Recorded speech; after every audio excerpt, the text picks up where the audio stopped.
Okay, everybody, I would like to introduce Jisselle Yanez, I'm sorry. And she's here to tell us about college spaces, different places. Yeah, hey everyone. So as Randy said, my name is Giselle. Thanks so much for having me again. I was here last year and I'm so happy to be back. I always love doing these types of presentations and just getting to chat with all of you and hear about everyone's different things that are going on.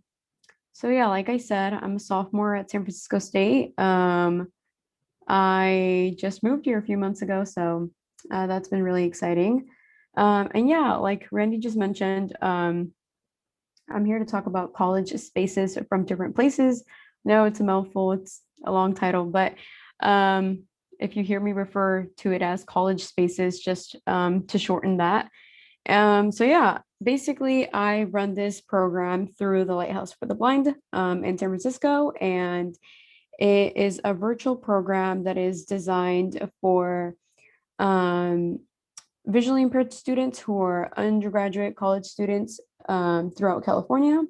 It is currently virtual. We started it back in December of 2020. Myself, along with another student from UCLA, we were talking, and it's like, oh, the Lighthouse has a lot of programs, but there's no program that is, specifically for college students like us, who are blind and, who may want to connect with others that are experiencing the same thing as us, going to online classes and,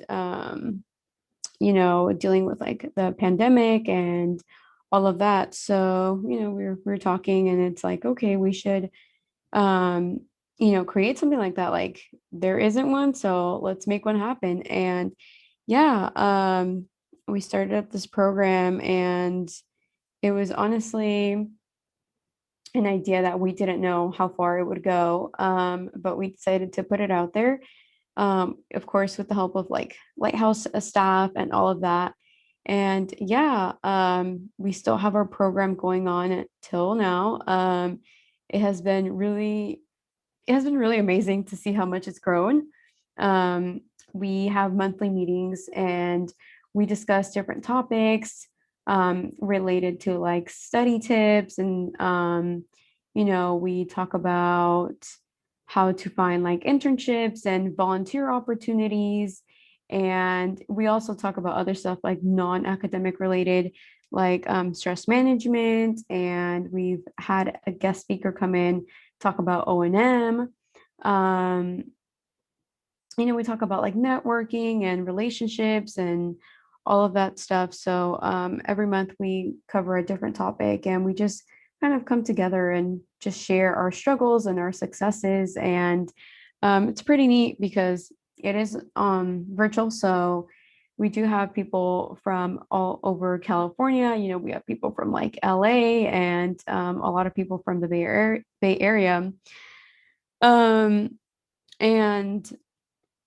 now that we are transitioning to in-person, we are hoping to kind of start doing in-person activities, just to kind of get back out there and, kind of improve those social skills after being, online for so long. But yeah, I know a lot of you here are high school seniors. So if you are, planning on going to college in the fall and are interested in something like this, we would love to have you.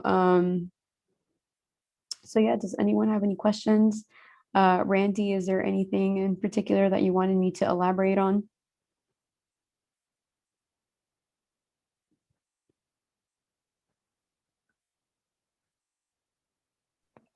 I'm not sure where Randy is, but I have a couple of questions for you. I'm trying to unmute, sorry. Yeah, absolutely. Okay, go ahead. Go ahead, Lisa, sorry. Well, I was just going to ask, what were some of your favorite topics that you guys covered? And is there anything that surprised you about what people said?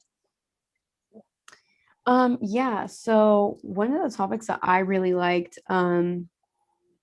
this was a meeting that we had last year in February. And because it was February, it was like, oh yeah, like, Valentine's Day, like in honor of that, like we should do a meeting where we discuss kind of like relationships and friendships and like roommates and all that stuff. And it was just amazing to see how, we had just started like 2 months before that. And it was just really great to see how people were comfortable enough and, you know, were willing to share like things like that. I know like relationships and friendships like that's personal. But it was just great to see how they were willing to open up and talk about that stuff, because yes, like a lot of the college spaces is based off of like academic related topics. Um, but I love doing these other types of topics because, we are teenagers. We are college students who deal with so much more outside of the classroom. So, just to see how, oh yeah, we've like been up for like 2 months and people have found this to be like, a safe space where they can, come and talk about these types of things. Another topic that I really liked was we did it in this past November. It was about like stress management and wellness and like self-care. And, we got into like some of the heavier topics with like mental health and things like that. Um, and it was just really great to hear about everyone's like experiences and have everyone like share their struggles and just to see how much like we can all relate to one another. We sometimes think to ourselves like, oh, I'm the only one who struggles with this, or I'm the only one who struggles with that. And you sit down with like a group of people and you start talking about these types of things and you're like, oh yeah, like, there are like a bunch of other people who are struggling with mental health or who are struggling with how to find like ways to cope with their stress and things like that. So those two meetings really, really stood out to me. And just I'm always amazed about how people respond and react to like our meetings and the topics that we bring up. And I'm just, it makes me happy that they want to come back every month and all the time. I get people asking, oh, like when's the next meeting? Like, what's the topic going to be about? So just to see that enthusiasm makes me want to keep doing, leading this program. Giselle, do you guys ever have like guest speakers or anybody come in, maybe somebody from Disabled Student Services or any kind of resources? We have not. We had, like I said earlier, we had a O&M instructor come in and talk about like how O&M has been like in the pandemic back in October. And then we have another guest speaker coming in this month to talk about like sports in college.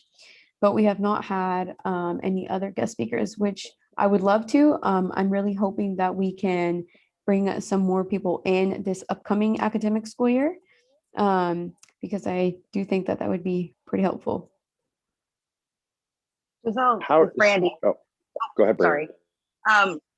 I really, I love the networking that you're doing, because what I've noticed in the blind and visually impaired community, and especially having done this for so long, is that the people that you're meeting now, they're going to be your colleagues in the future.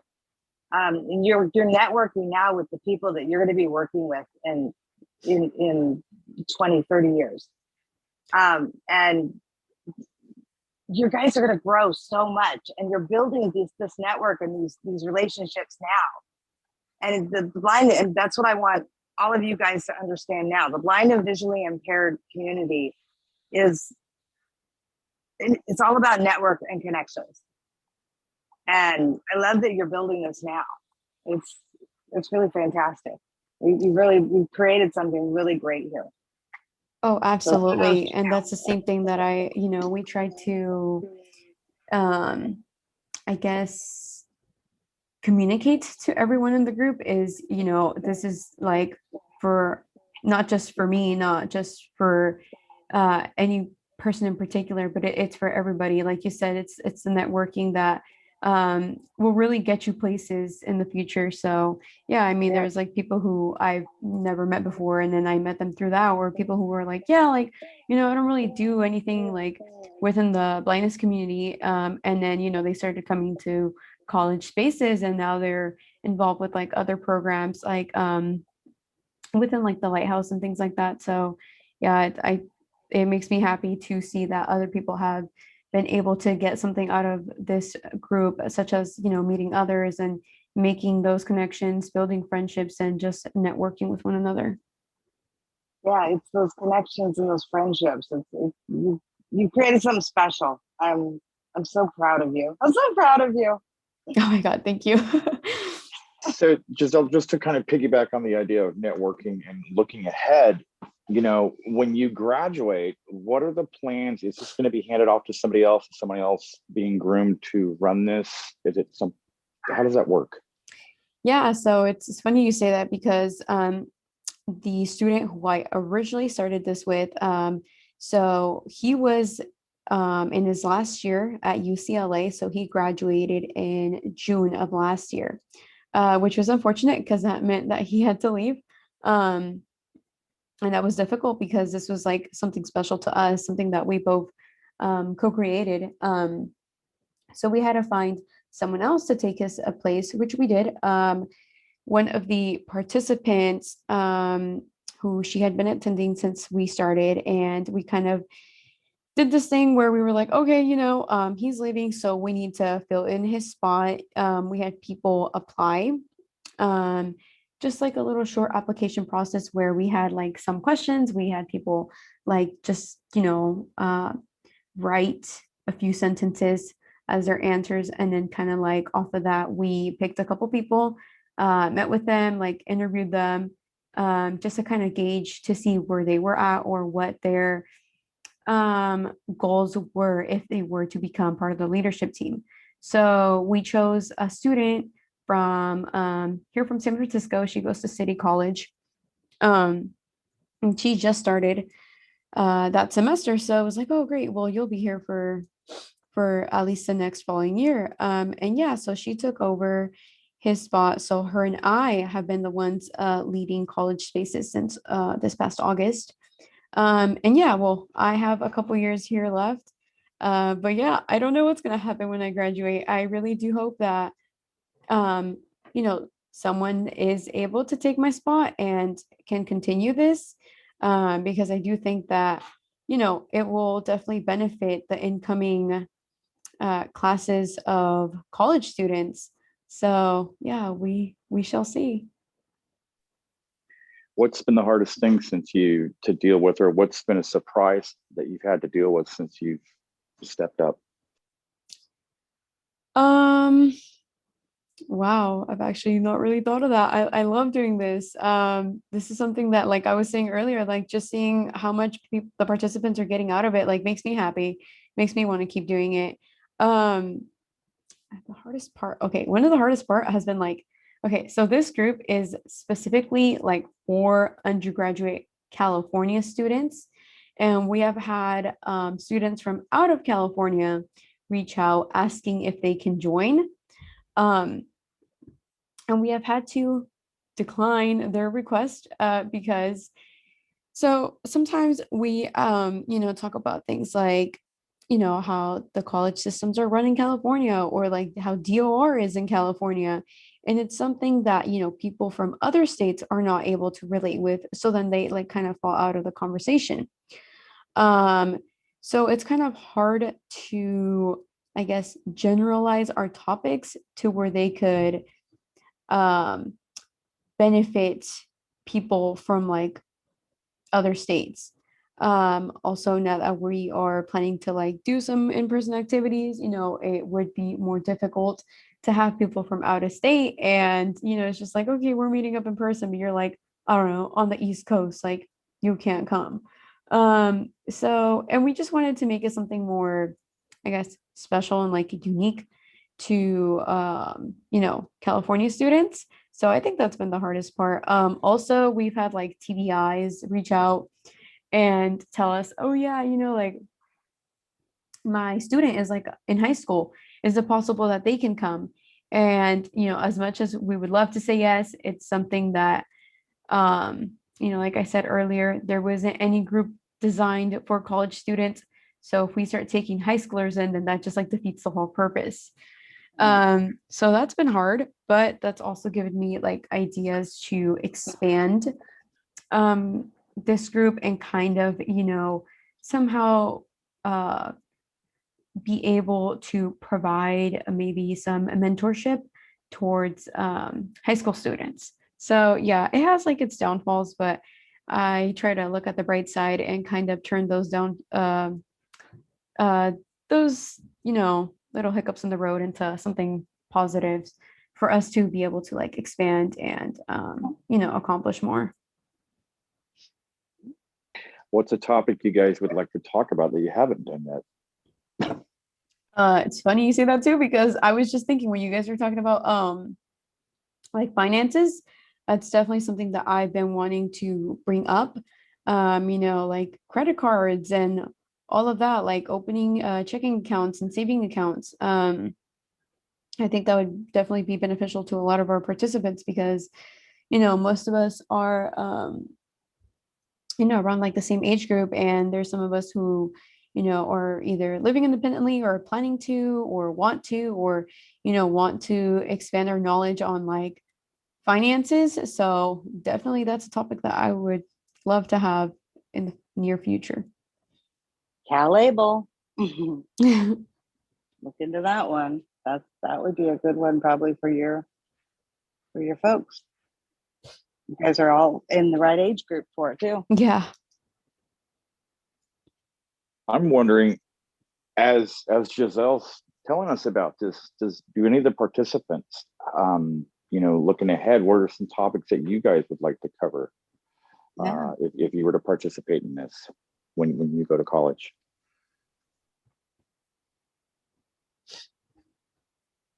This is Eric. I think one interesting thing that I've been not struggling with, but like I guess wondering about is like how to manage food, because like food is cheap, but most cheap food is bad for you. It's like McDonald's or whatever.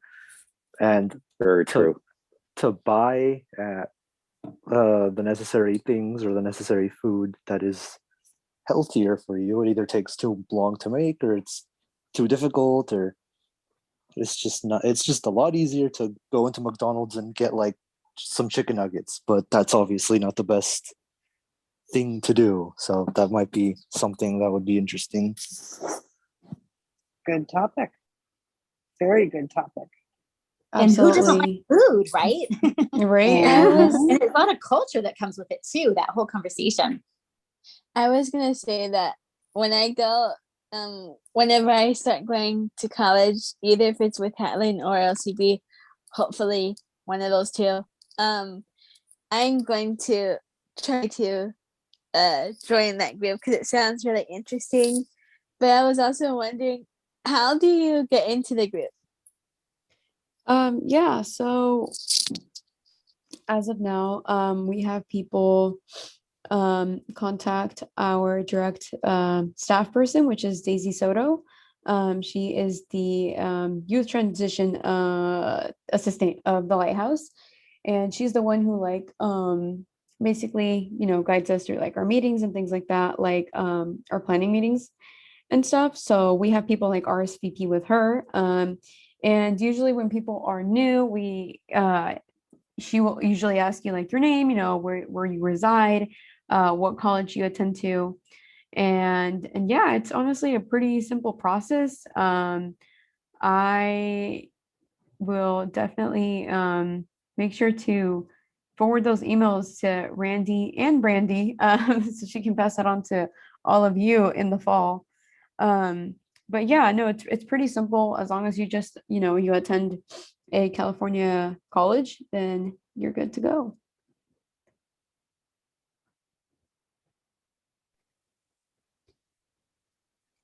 That's great. Do any of our other students have any questions for Jisselle? Don't be shy. Not as of right now. What has been talked about so far has been really good. And the questions that were said are really good ones either way. Yeah, and I know I've like rambled on about college spaces, but if any of you have any other questions related to, transitioning from high school to college, like please do ask. I have another that- question. What is the topic that you're going to be doing this month? Yeah, so this month we have our meeting coming up on Tuesday. We are talking about sports in college as a visually impaired person. We have a guest speaker coming in. He did wrestling in high school and in college, and then he started coaching wrestling, and he's also blind. So that'll be really exciting to have him come in and talk about that, and just have our participants, ask him questions and just hear about his story. So yeah, that's our topic. His for name's not April. Anthony by any chance, is it? How long No. are your sessions usually? Our meetings are we usually have them on Tuesdays, usually like middle of the month, and they run from 7 p.m. until 9. Oh, okay. Interesting. Yeah, so the first hour and a half is like our main topic and all of that, and then our last half hour is just like our social hour where we just kind of talk about different things and people goof off, and yeah, it's pretty fun. So hour and a half, and that would be in total 2.5 or 3 hours. Or sorry, No, I'm 2 good. hours, so an hour Oh, and okay. a half, and then half an hour for our social time. Oh, okay. So okay, that's interesting. And how many people come to each meeting? So our numbers change, but usually they stay within the range of like 10 or 12. I think our max has been 18. We had 18 people for our December meeting this past year. That was crazy. It was a very crazy meeting, but it was also a really fun one. So, cool. do you have a guide dog or do you use a cane? I use a cane. Yeah.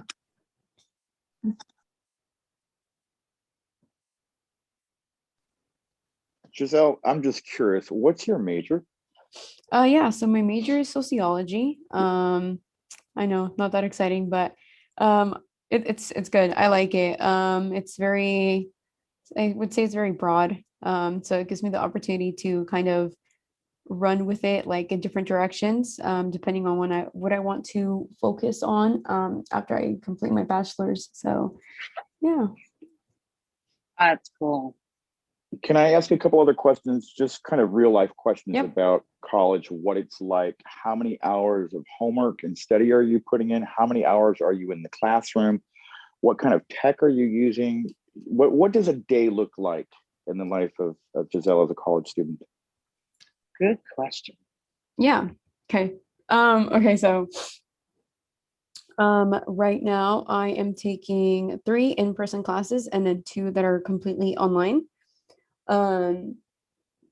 What's nice about college is that you can basically make your schedule however you want, as long as there's availability with the classes that you need. So at least for me, I only have in-person classes Monday, Tuesdays, and Wednesdays. And then Thursdays and Fridays, I don't have anything. So that's nice. Because it just gives me more flexibility to kind of work on my assignments when I have time.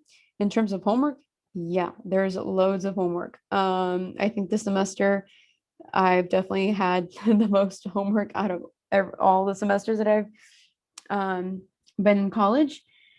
I do say that like as you get into like the upper division classes, there's like more homework. So yeah, pretty unfortunate, but yeah, that's college. And what was your other question? How many hours of homework each day? Oh wow. That honestly just depends. There's always something to do. Always. I don't think there's ever been a day where like there's no assignments. Maybe it's not due that day, but it's due sometime within the week or the following week. So I try to manage my time in terms of like, working on one class and then finishing all those assignments for that class and then moving on to the next. So yeah, sometimes I will be up pretty late just doing homework. It's not fun, but I do procrastinate a lot. It's really bad. I was like, oh yeah, like I used to do it so much in high school, and I was like, when I get to college, I'm gonna stop. I'm not gonna do it anymore.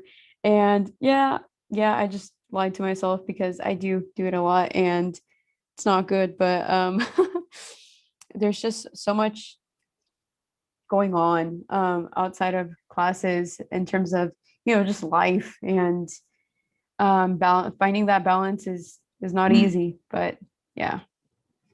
Is it what you thought it would be? No. How so? I was doing online from home. I was living with my family for 3 semesters, and then I just moved out here to San Francisco in February.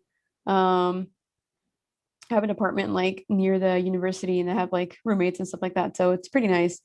I think what I wasn't really prepared for was how it was going to be like living independently and actually having to like take care of a place like on your own, like at home is like, okay, yeah, I come home to like a clean house and like cook meals. Here it's like, oh yeah, like I have to do the cooking and the cleaning.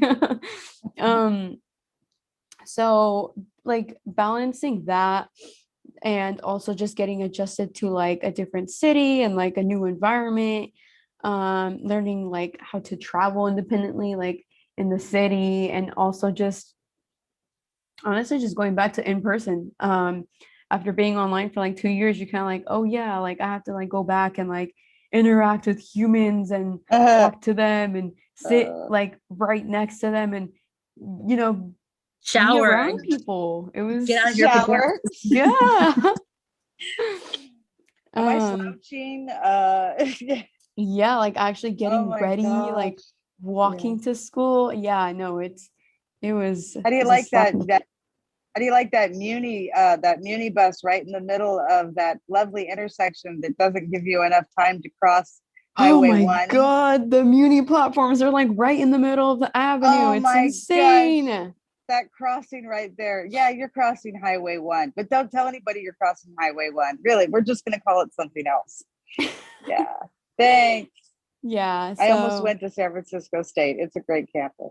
it is. It's really It great. is. I definitely I have to say like overall like I love living here. I love having the independence, the freedom. It's amazing, but it's a lot of work. It is. It's worth it. It's Uh, worth what What's been the most? Charlene, What's been your easiest class? Oh, sorry. Go ahead. sorry, I was just gonna say Charlene just came in. Honorable, you were trying to ask a question So too. are you a quarter system or semester system? I'm curious. Thankfully, I am on a semester system, so I'm very happy for that. That's awesome. Can you explain how many weeks each of those ones is and why you're happy about that? Yeah. Good So question, AR. each semester is about 16 weeks, and I'm happy about that because there's just like 2 semesters, like fall and spring, and then you get like your month-long break in between, which is awesome. And then unlike high school, with college, we get like 3 months of summer vacation, which is also pretty nice. And I think just with quarters, there's just like less time to go through the material, so I feel like you go through it faster, at a faster pace. So yeah, I like being on a semester system. Toughest class, easiest class. Was it a surprise? Easiest class, I would have to say is probably my Bay Area culture class, because we literally just have like 4 written assignments that we have to do for the whole semester. So during the semester, we just like read a book, we like watch like these films, and then we just like have to do like these papers. So like that's the one that I don't worry about too much. I would say my hardest is this. I'm taking a holistic health class. It's an upper division class, and it's a lot of work. There's constantly like work just flowing in every week. Like the minute I catch up, I start falling behind again because there's like more work to do. So yeah. What's What your kind of favorite? Oh, sorry. Oh, technology. What was your What question again? So technology, are you doing things on a computer, on an iPad, on a phone, or a combination? Oh, of course, Randy's going to ask me the tech questions. Um, yeah, so I do my work on, I use a Mac and I use my Braille Note Touch. So yeah, that's where most of my work gets done. I use my Braille Note Touch to like type documents and stuff like that because I feel like I'm faster on it. But I use my Mac for like everything else. So yeah, a little bit of both. Actually, I have a question since you just mentioned that you use Mac. Mm-hmm. You use a screen reader, right? Or Yep. no? Yep, Okay. voiceover. How is the experience? I've heard from some people it's really bad, and some people say it's good. It's awesome. I love it. Really? Yeah, when I was in high school, they tried to get me to use a like a PC with JAWS. I could not. It was so like it just didn't click. I struggled a lot with it. And then when I got to college, I was like, you know what? I think I want to try out a Mac. And I got one, and Randy was actually my tech instructor. So everything I know on the Mac is because of Randy. So shout out to Wow, him. that's pretty awesome. Yeah, but no, I've heard the same thing. Like most of my like blind friends who also like use screen readers use like a PC, and they're all like, oh, you're crazy. Like how do you use like a Mac with voiceover? Like it sucks. And I'm just like, no, like it's great. Like at least for me, it works. Yeah, So yeah, it's pretty I've heard awesome. both sides. I've never used like Mac, so I wouldn't know. So I try to get Mhm. as many opinions as possible. Yeah, And no, then for maybe sure. down the line, I'll try it out. Maybe. Yeah, if it's something you're interested in, definitely like look into it because I would say it's pretty cool. Natalie has a raised hand. I was gonna ask, how what has it been like with your professors, and like did you have one that was really hard to get along with, and did you have one that was easier or easiest to get along with? Yeah, so professors are a trip on their own. Sometimes you run into professors who are really great, other times, not so much. I think like I hate to say it, but the worst professor that I've had in these past like 4 semesters was like this professor that I had last semester for my math support class, and he was just like insane. Like this man was just like unsupportive. He wasn't helpful. He was like condescending. He was like rude. He was just not a great professor. An unpleasant person. Very much, yes. Like someone left a like bad review on this website called Rate My Professor, and it's where you basically like go in and like you give professors like a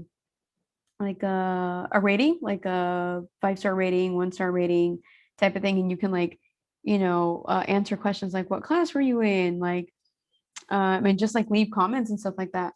I guess someone like left a bad review on his page, and then he like came after me. He emailed me. He's like, yeah, it was you, blah, blah, blah, blah. Like you left this review. I was just like, sir, no, I didn't. Like, what do you mean?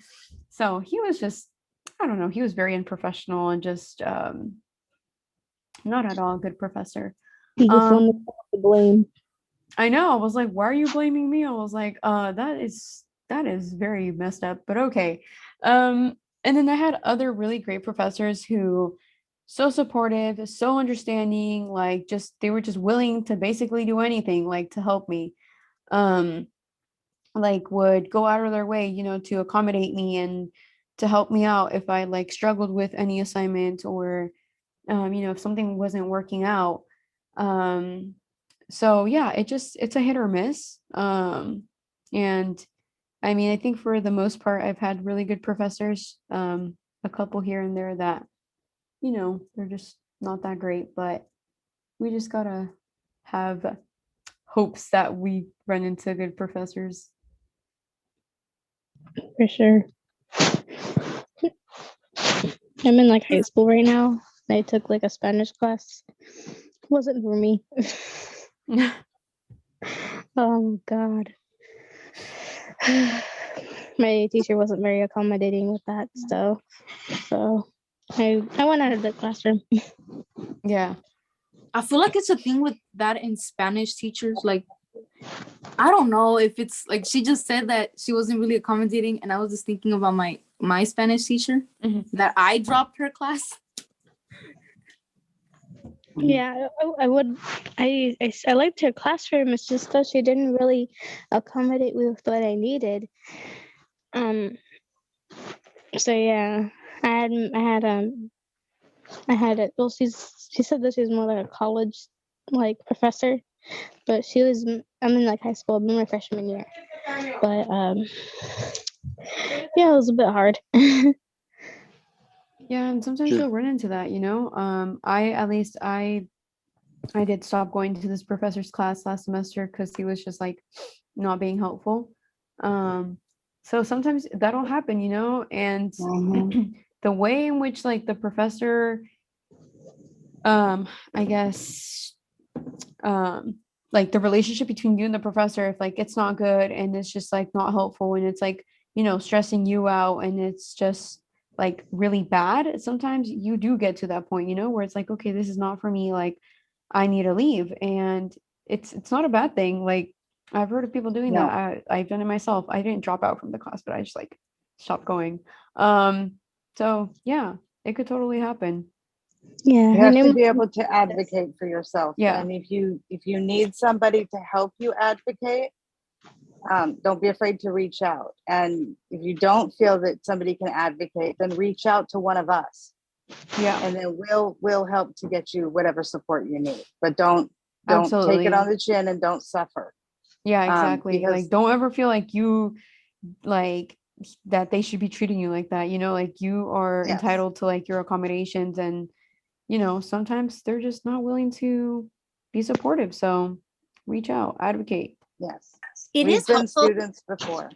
Before you sign up for a class, I was just going to talk about ratemyprofessor.com. You had just mentioned it, Jisselle. I used to teach at Foothill in 3 different departments, and I'm actually rated on there by my students. But I always would check as a student at ratemyprofessor.com and really get a sense of whether or not that would be a good teacher to sign up for. And sometimes I would end up with a teacher who I really didn't like. And the big thing with that was I would drop the class if it was really bad before the deadline. Yeah. And then I didn't have to worry about struggling through the rest of that class, and I could just choose a different class the next quarter or semester. So I just wanted to put that out there, is that you have a lot of flexibility with your schedule and your choices in college. And that's something you don't have to the same extent in high school. Oh, yeah. So, and I hated high school, but I really loved college because of that flexibility of creating my own schedule and picking out my own teachers and finding people that I resonated with. And then listening to my fellow students and finding out which teachers they liked and why, and then signing up for those classes. Because some of the teachers at Foothill College were just so amazing. They were nationally recognized, and some of those classes were even hard to get into because everybody else was trying to get into them too, because the teachers were so popular. I experienced the same thing at Delta College and at Las Positas College in Livermore. Remember, college is different. It's people are there because they want to be there. So it's a different mentality. You know, and I'm sure Randy can say the same thing about City College and American River College up here.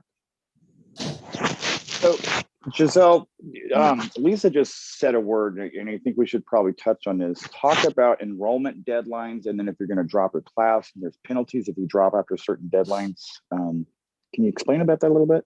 Yeah, so for us, we have to enroll, like, so for example, for the upcoming fall semester, we have to enroll like the end of this month.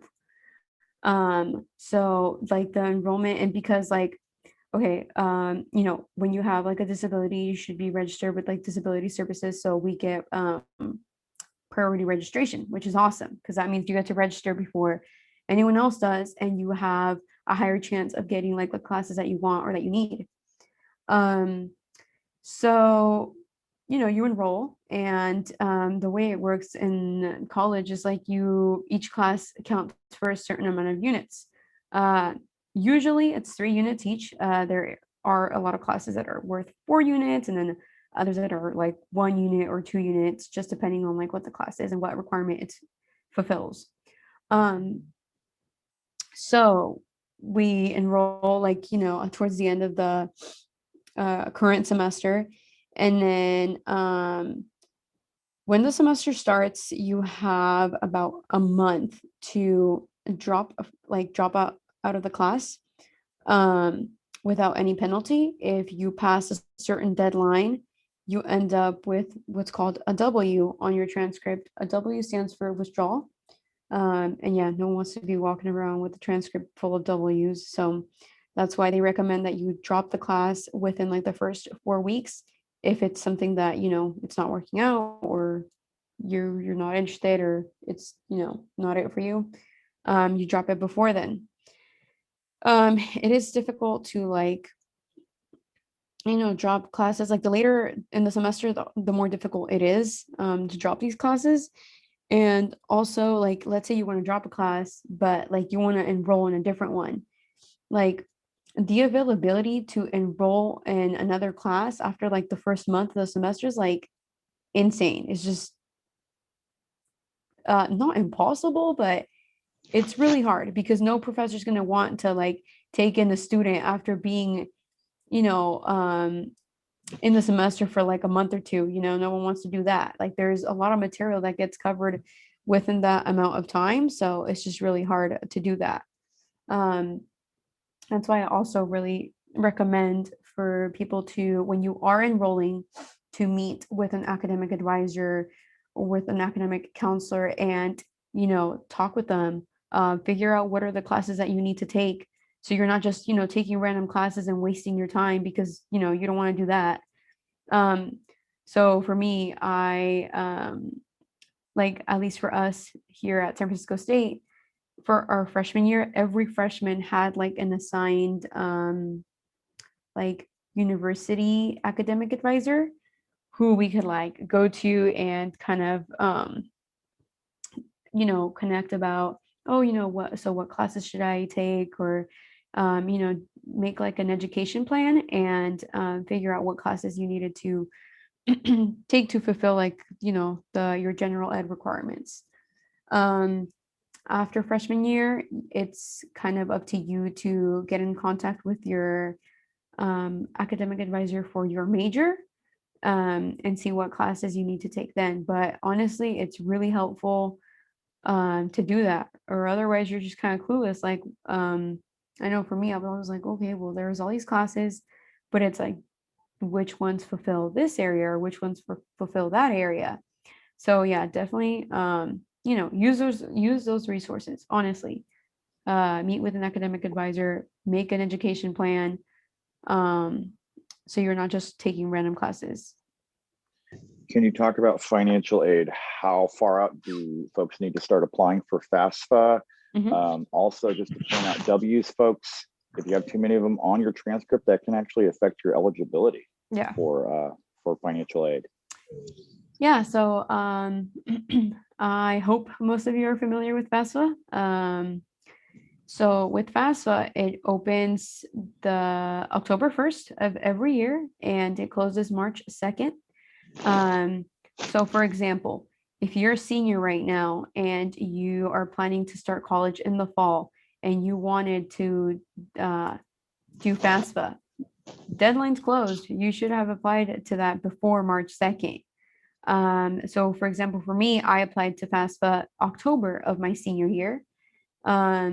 And I highly recommend you do that, honestly, like, especially if you know you're going to need it. That could honestly save you like a lot of money, with like receiving grants and all of that. And yeah, so for example, for financial aid, like I receive financial aid and I'm required to take 12 units every semester, like no less. So as Randy was saying right now, yeah, when you have like too many W's, or you have like, let's say you take 12 units one semester, but you only pass like, there's like I forget what's the percentage, but there's like a certain percentage of units that you have to pass that semester in order to like continue to be eligible for your financial aid. So if you don't pass like, that percentage or those certain amount of units, like, you're kind of done, so that's why it is important that if you are receiving financial aid, that you stay on top of things and that you actually, are passing all your classes and you're completing all these 12 units that they're asking for. Jisselle, can you From please what talk I- about the difference between financial aid, giving you grants and giving you loans, and then scholarships, and so students understand what you have to pay back, what you don't?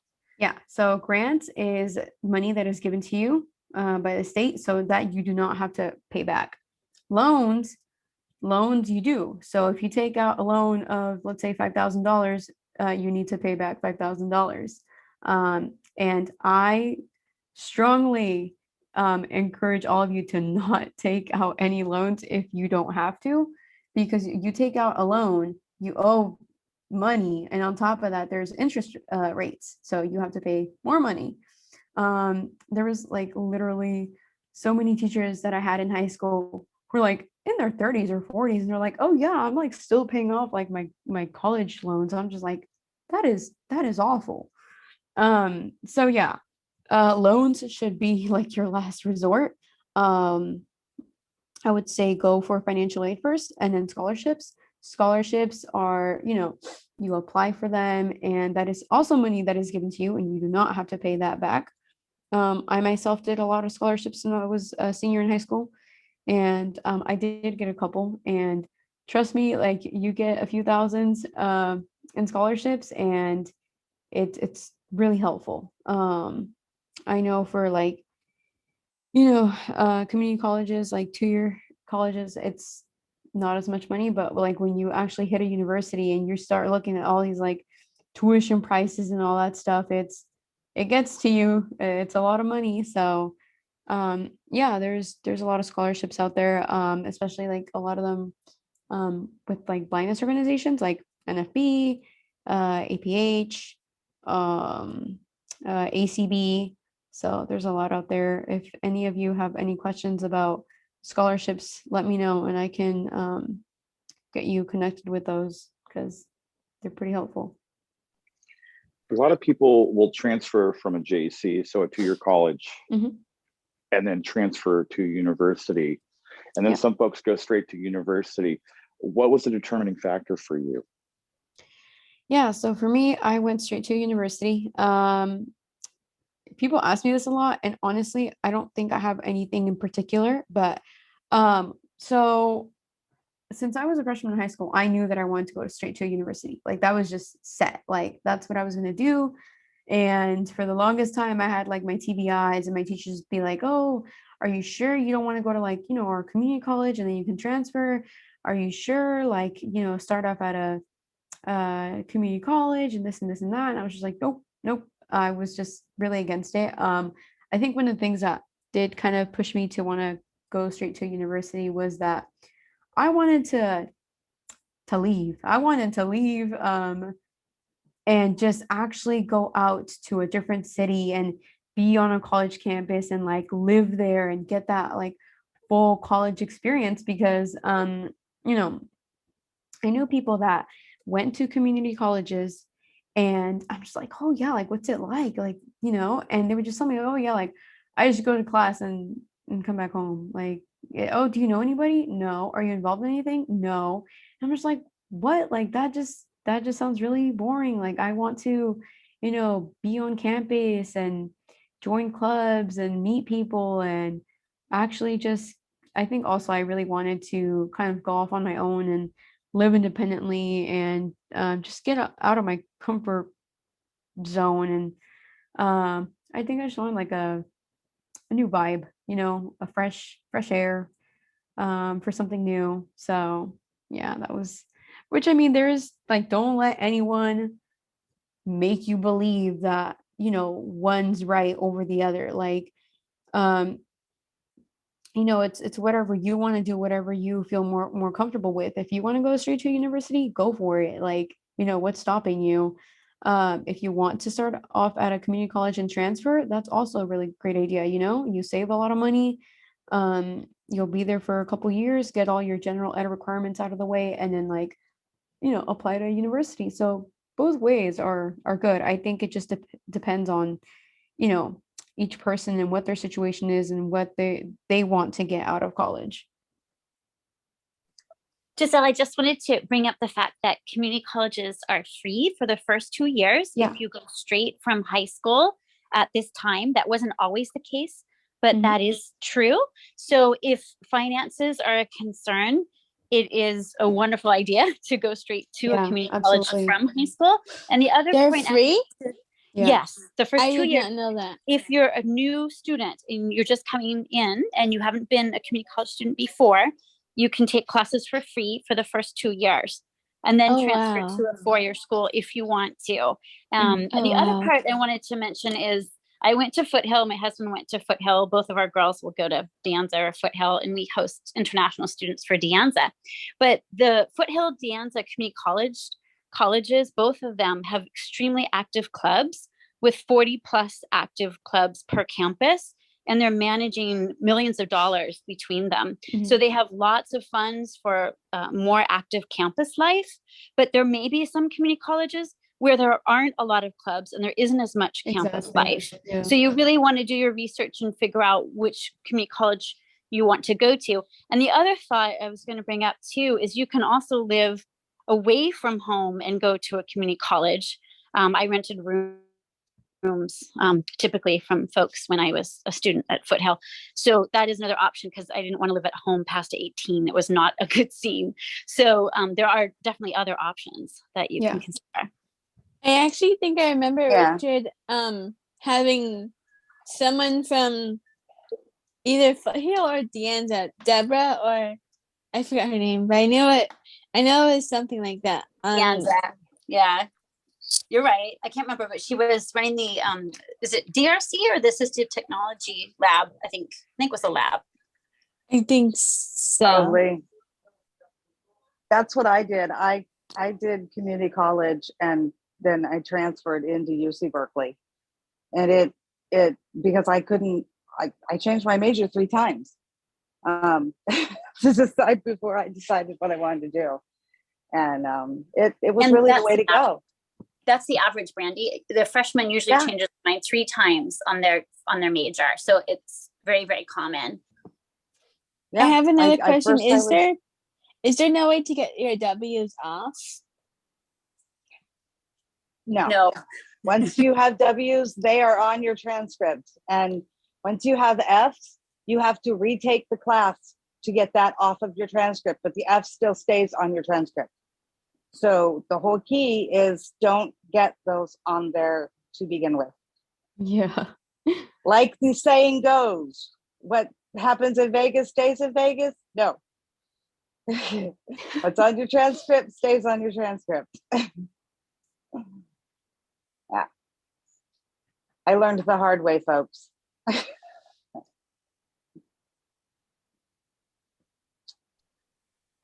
have a question. Yep.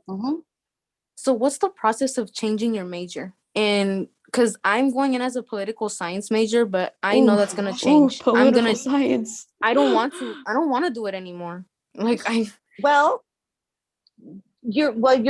going as a freshman, right? You can still change it. Okay, so the first 2 years you're not even going to declare. You won't even declare your major until your junior year. So the first I thought it was the end of your sophomore year. No, the first 2 years you're going to take your general ed, your lower division general ed, and you're going to take classes to find out what is your interest. And then towards the end of your sophomore year, you're going to decide what you want to declare. So can I chime in real quick? So that is kind of true. Although, so sometimes it's beneficial to declare your major like from the beginning, only because sometimes when you start taking like the upper division classes, like Brandy was saying, like for your major and stuff like that, there are prerequisite classes that you have to have taken within your first 2 years, part of like your general ed courses. Oh yeah, like if you're going to be a psych major. To get into in order to get into the other like upper division classes for that major.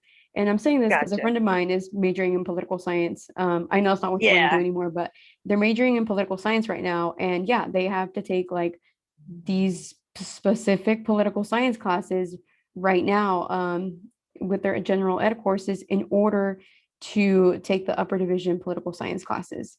So it varies with majors.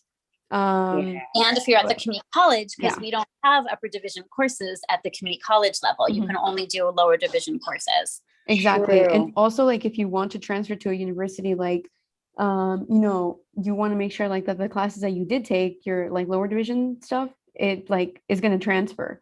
So yeah, like majority of people nowadays declare their major like, you know, when they go in, because it like will ask you like, oh yeah, you know, what's your major?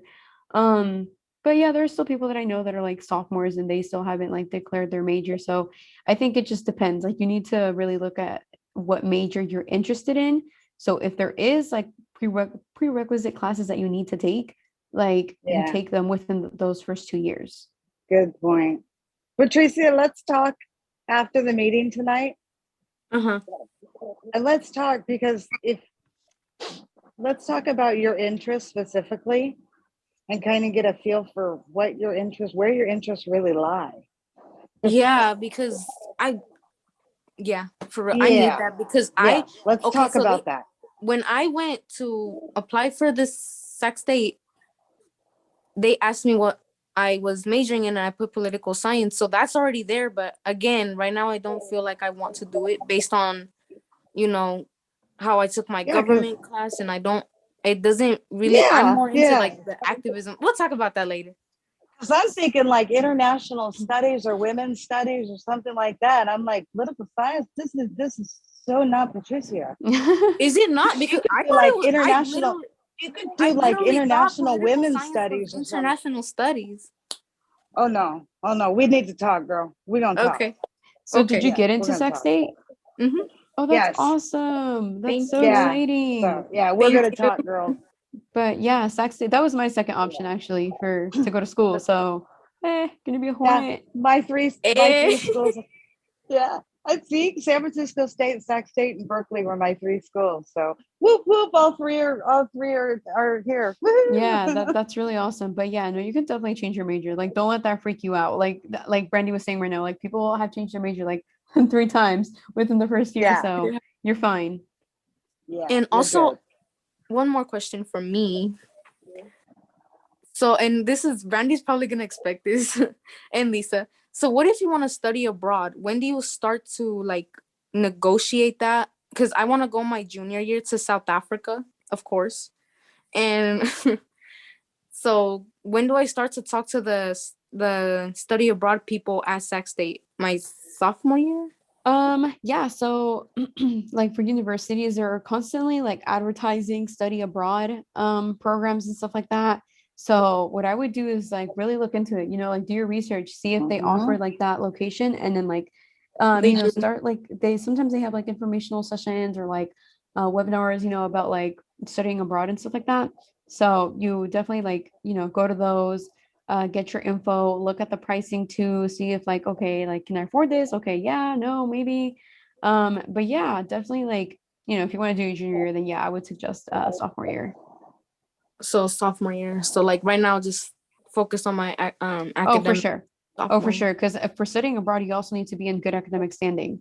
So you can't like go right away because they have nothing to base it off of. Like, oh yeah, you just started here. Like, how do we know that, you know, you're going to give us good grades and stuff? So yeah. And then some study abroad programs, I know also like you have to be like a certain, you have to be like at a certain class level in order to go, you know, you can't be a freshman or stuff like that. You have to have like 60 units to like be able to go and stuff like that. So you really need to look at what are the requirements and if there's any prerequisites and all of that stuff. I'm so glad you came tonight, Jisselle. Seriously. This is fantastic. Who's got more questions? This is just a comment, just so students understand the process. So if you do decide to go to a community college and then to transfer to a 4-year school, the 4-year degree does not mention anything about the community colleges that you went to. So let's say you went to, I don't know, Diablo College and a couple other community colleges, and then you transfer. It doesn't say, oh, by the way, she stopped off at Foothill and Diablo and, here or there. It just says the 4-year school that you went to. So, and what's so awesome about that is I spent 4.5 years at Foothill College, changed my major 3 times, didn't know what I wanted to do because no one told me that there was this class called Career Life Planning where you could take different assessments and find out what you were good at. So I just decided I would major in something and then decide not to do it when I learned more about it. And then I transferred to College of Notre Dame, which is now Dean Amir University. And I was only there 3 semesters and I got my bachelor's degree from Dean Amir University. So I got it at 1/10 the cost as somebody else who graduated from there. But my degree just said Dean Amir University on it. So it's one of those things that people don't always understand how that works. But and I put myself through school because mom and dad didn't help. So I had to keep it affordable. Yeah. So don't second guess that. I started college in 1990 and I finished in 2002. So you guys do the math. 12 years. Yep. And But- do you have And to I transfer? went totally blind in the process of that. I went from being low vision to extremely low vision to no vision. So, there was a lot of transition in the middle of that. Do you have to transfer from a community college to a university, or can you just stay at community college? You could stay at community college, but you can't get a 4-year degree at a community college. Okay. Yeah, and one other thing that I wanted to mention briefly is so like let's say you do your first 2 years at a community college and then you decide to transfer to a 4-year. You're not going to be at this university like for 4 years because when you transfer, you basically are coming in already with most likely like 60 units because that's like what most universities require for you to have to transfer. So that means you just have to do like 60 more units here at the university. So a lot of people think like, oh, I have to go to community college for 2 years and then like, go to a 4-year university and actually be there for 4 years. Like, no, you don't. You do your 2 years at community college and then your 2 years at university, and that's your 4. You're basically coming in like as a junior, not like you're not coming in as a freshman when you transfer. And a lot of people don't realize that they think that you have to like actually go to school for like 6 years, which I mean some people do, but that doesn't necessarily have to be your case. It's actually taking longer for students who were going for a bachelor's degree. It used to be always 4 years, but a lot of students are working while they're going through school. Yeah, So the yep. average is now 5 years to 5. graduate with a bachelor's degree. So just keep that in mind. And you might want to take it slower if, you're still working on, other things like mobility and orientation and getting around, or you don't want to take a whole bunch of really hard classes, every single quarter together. You want to space them out. So and then that first quarter or semester, you never want to overload yourself with too many classes because research shows you usually have your GPA go down the very first quarter or a semester when you're coming into a college atmosphere because it is different. And like for me, I was working. So I was working part-time and going to school part-time. So it was a juggle.